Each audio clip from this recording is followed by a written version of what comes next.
ये लो, आ गए अंगराज कर्ण।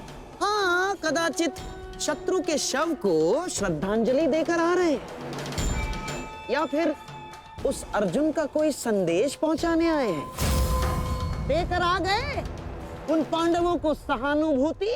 मैं शत्रु को सहानुभूति देने नहीं, एक वीर की वीरगति को श्रद्धांजलि देने गया था।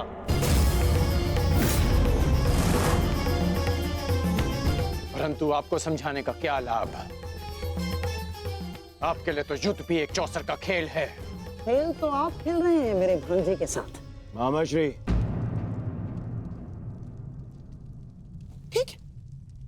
ठीक है दुर्योधन, यदि तुम कहते हो तो मैं अंगराज पर किया गया संदेह वापस लेता हूं, बस।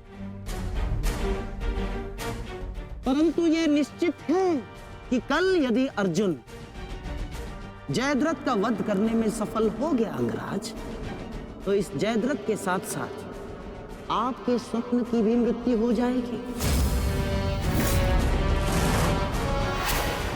स्वयं को संसार का सर्वश्रेष्ठ धनुर्धर सिद्ध करने के लिए अंगराज आपको पुनः जन्म लेना होगा। विश्व के सर्वश्रेष्ठ योद्धा की उपाधि न मुझे मिलेगी और न ही अर्जुन को। वो सम्मान अभिमन्यु को जाता है। आपके छल के कारण मेरे पास केवल अनीतिकर योद्धा की उपाधि शेष है। जिस भांति अभिमन्यु को घेर कर मारा गया, ना वो युद्ध के नियमों के अनुकूल था और ना ही एक योद्धा की प्रतिष्ठा के। मैंने तुम्हारा साथ देने का वचन दिया था, अन्याय करने का नहीं। न्याय और अन्याय ये सब विजय का खेल है अंगराज कर्ण। जो जीता वो न्यायी और जो हारा वो अन्यायी, क्योंकि इतिहास जीतने वाले लिखते हैं, हारने वाले नहीं। यदि ऐसा है तो मुझे इस इतिहास में कोई स्थान नहीं चाहिए।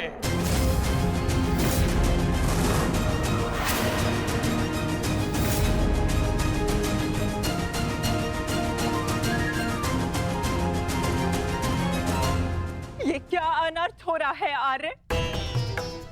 वो अर्जुन है, ना तो अर्जुन का बाण अपना लक्ष्य चूकता है और ना ही अर्जुन की प्रतिज्ञा अपना लक्ष्य चूकेगी। और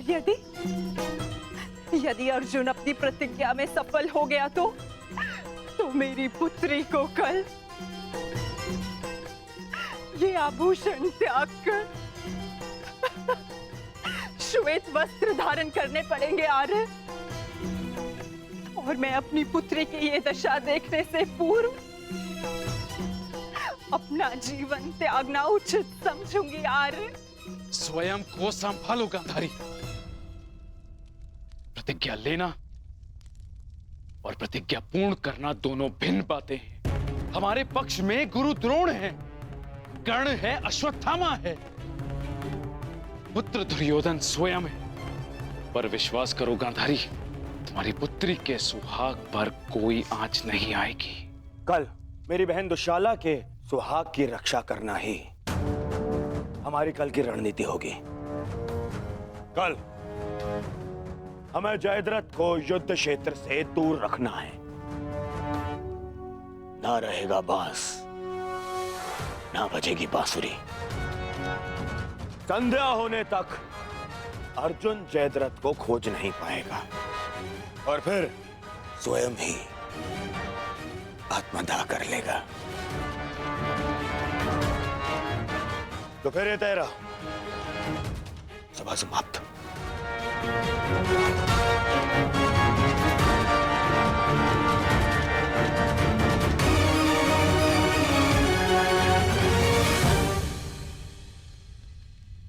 चलिए मामाश्री, युद्ध की तैयारियां करनी है। वही तो, युद्ध की तैयारियां तो करनी होंगी, क्योंकि तुम तो जानते ही हो हमारे पास न्यायप्रिय कर्ण है और उन पांडवों के साथ वो छलिया। वो कोई ना कोई मार्ग तो अवश्य ढूंढ लेगा जयद्रथ तक पहुंचने का। अर्जुन की इस प्रतिज्ञा की सूचना कौरवों तक पहुंच गई होगी और कौरव इस अवसर का लाभ अवश्य उठाएंगे, विशेषकर मामा शकुनी, जो मेरी प्रतिज्ञा को मेरे ही अंत के लिए योग करने का षड्यंत्र रच रहे होंगे। सुनो, ये गांधार का सबसे तीव्रगामी अश्व है और स्मरण रहे, ये संदेश अपने स्थान तक अपने समय से पहुंचाना अति आवश्यक है। यदि ये संदेश अपने समय से नहीं पहुंचा तो समय से पूर्व तुम अवश्य यमराज तक पहुंच जाओगे। समझ गए?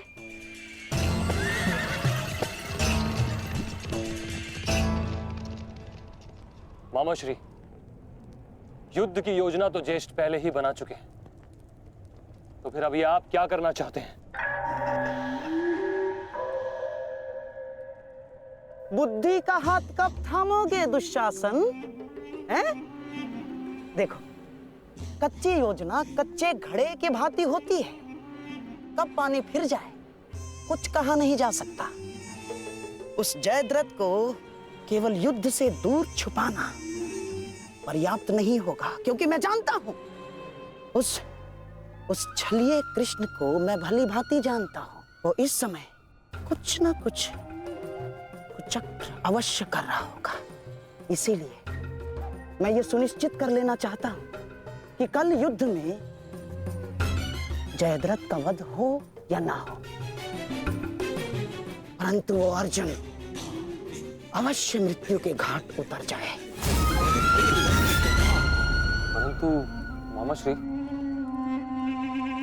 मैं कुछ समझा नहीं। तुम समझने का प्रयास भी मत करो। जब मेरे शब्दों के बाण तुम्हारे मस्तिष्क को भेदेंगे तब तुम अपने आप सब कुछ समझ जाओगे।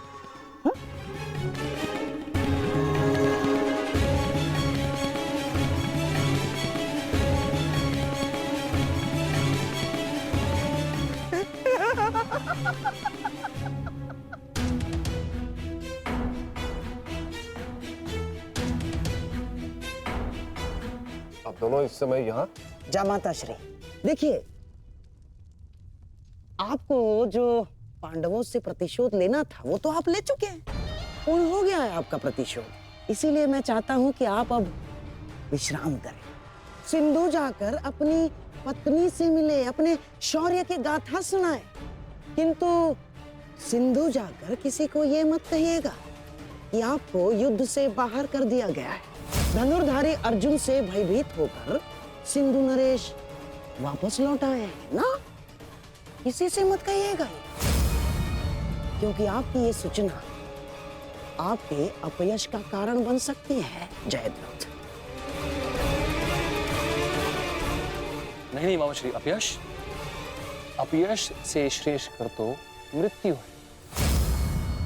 किसने कहा कि मैं सिंधु लौट रहा हूं?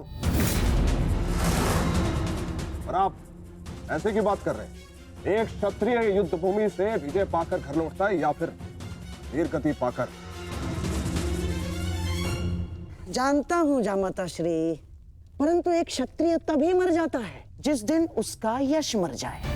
परंतु आपका दुर्भाग्य है जामाता श्री, ना आप विजय श्री देख पाएंगे और ना ही वीर गति का स्वाद चख पाएंगे, क्योंकि आप यहाँ रुकेंगे तो निसंदेह अर्जुन का सामना तो कर ही नहीं पाएंगे। कौन कहता है कि मैं उस अर्जुन से भयभीत हूं? नहीं डरता मैं अर्जुन से। स्नान करने का समय हो गया है, सब तैयार है? नहीं दुर्योधन, मैं कहीं नहीं जाऊंगा। अर्जुन से भयभीत होकर मैं अपने यश का त्याग नहीं कर सकता हूं। एक क्षत्रिय तभी मर जाता है जब उसका यश मर जाता है। मैं ये युद्ध भूमि छोड़कर नहीं जाऊंगा।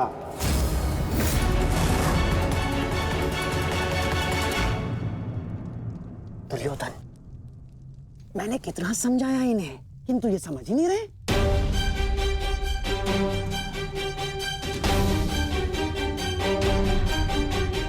समझने का प्रयास करो जयद्रथ। मेरी बहन दुशाला मेरे लिए बहुत प्रिय है।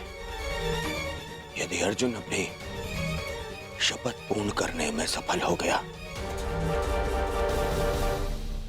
तो अनर्थ हो जाएगा। उसका उपाय मैंने कर लिया है दुर्योधन।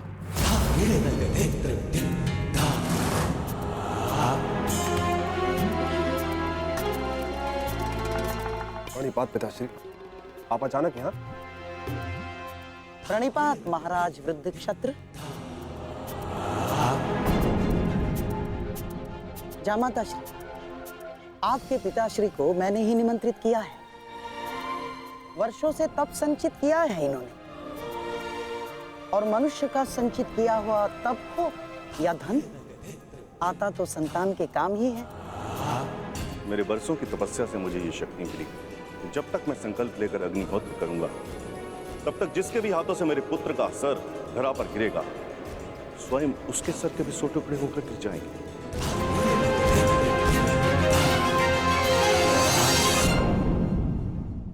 तक जिसके भी हाथों से मेरे पुत्र का सर धरा पर गिरेगा, स्वयं उसके सर के भी 100 टुकड़े होकर गिर जाएंगे। यदि युद्ध करना तुम्हारी इच्छा है पुत्र, तो मैं कल सूर्यास्त तक संकल्प लेकर अग्निहोत्र करूंगा। अद्भुत। अब आप जाकर अग्निहोत्र की तैयारियां कीजिए। आइए पिताजी। क्या उत्तम योजना बनाई है आपने। योजना नहीं, खेल।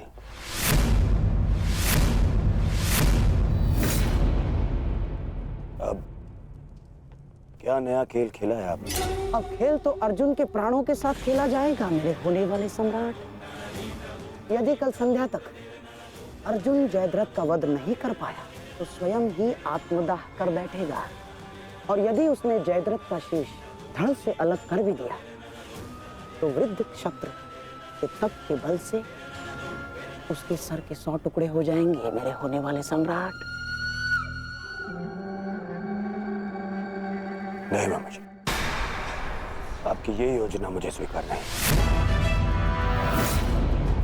मैं किसी भी परिस्थिति में जयद्रथ के प्राणों को संकट में नहीं डाल सकता। कल यदि जयद्रथ युद्ध में उतरेगा तो केवल मेरे निश्चिंत हो जाने पर, और मेरी इस समस्या का कोई निराकरण कर सकता है तो केवल मित्रकर्ण है।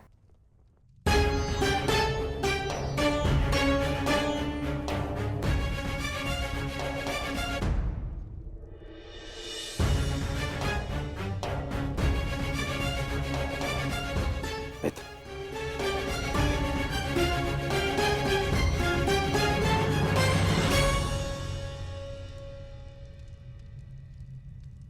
जो हुआ उसे क्षमा नहीं किया जा सकता, परंतु उसे बदला भी नहीं जा सकता।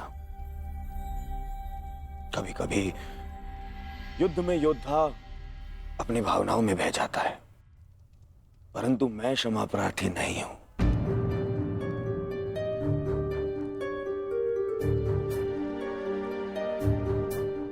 मैं क्षमा प्रार्थी नहीं हूं क्योंकि मेरे अनुजों के क्षत विक्षत शव देखने के पश्चात मेरे मन में केवल उनकी चीखें हैं, उनका क्रंदन है। शत्रु के लिए दया नहीं। मैं क्षमा प्रार्थी नहीं हूं।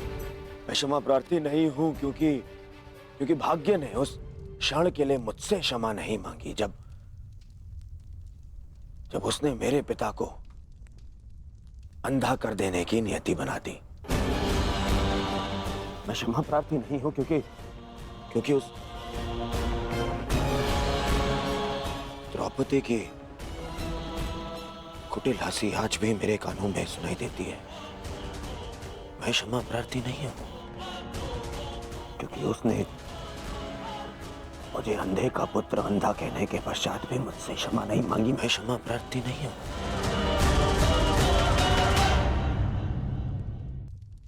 मैंने ये युद्ध क्षमा मांगने के लिए नहीं, विजय के लिए प्रारंभ की है।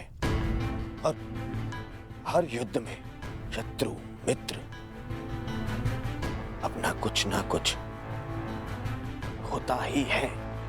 मित्र, मैं अपने आप को निरपराध सिद्ध करने के लिए नहीं आया हूं, नहीं।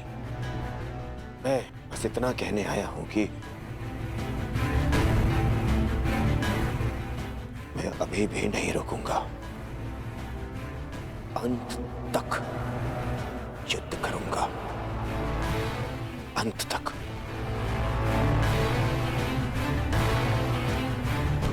और मेरी कामना है मेरा परम मित्र इस युद्ध में मेरा साथ दे।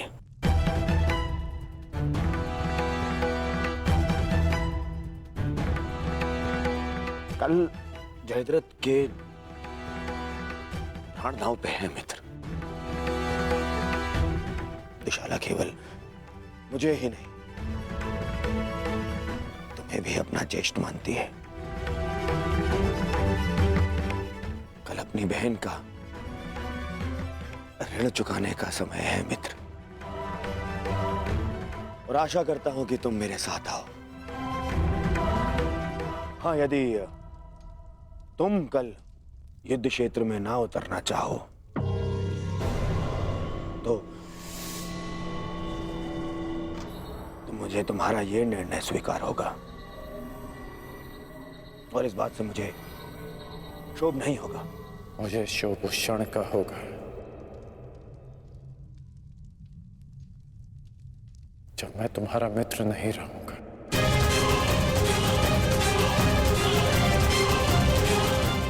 मैं नहीं जानता कि कल युद्ध भूमि में मैं आऊंगा भी या नहीं।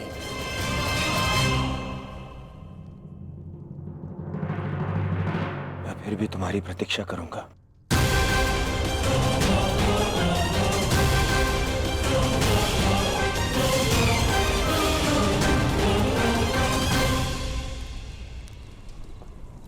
तुमने एक पुत्र के धर्म का पालन किया, किंतु मैं एक पिता के धर्म होने का पालन ना कर सका। पुत्र, तुम मेरे मान की रक्षा के लिए चक्रव्यूह में प्रवेश कर गए, पर मैं अपने पुत्र के प्राण की रक्षा के लिए उपस्थित नहीं था।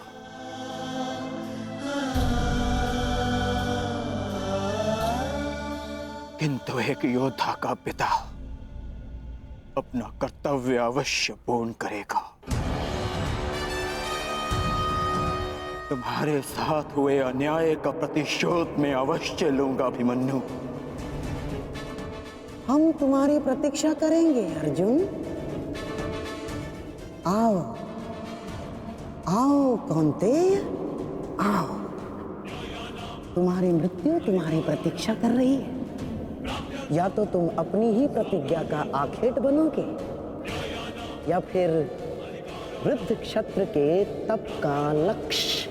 या तो आज सूर्यास्त के साथ अर्जुन गर्व सहित तुम्हें दूसरे लोक विदा करेगा, या फिर तुम्हारे साथ महाराज सहयात्री बनेगा।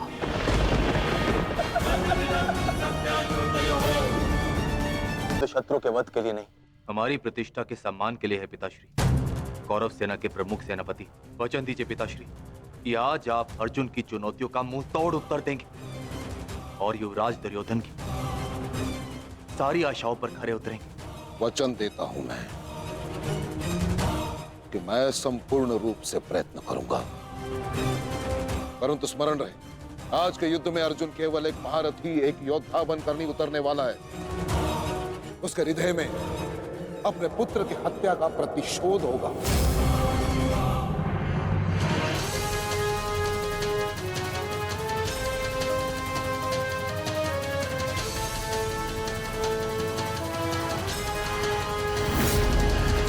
उसके बाणों की धार और अधिक पैनी होगी। उसके हर वार में अतिरिक्त बल होगा।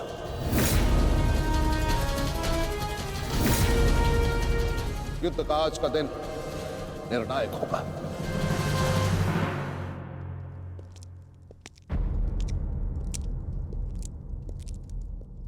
प्रतीत होता है गढ़ आ गया। इतना सब कुछ हो जाने के पश्चात भी ये मूर्ख दुर्योधन उस गण की प्रतीक्षा क्यों करता रहता है, समझ में नहीं आता।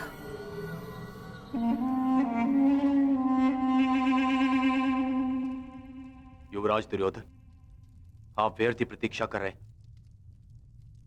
कर नहीं आएगा।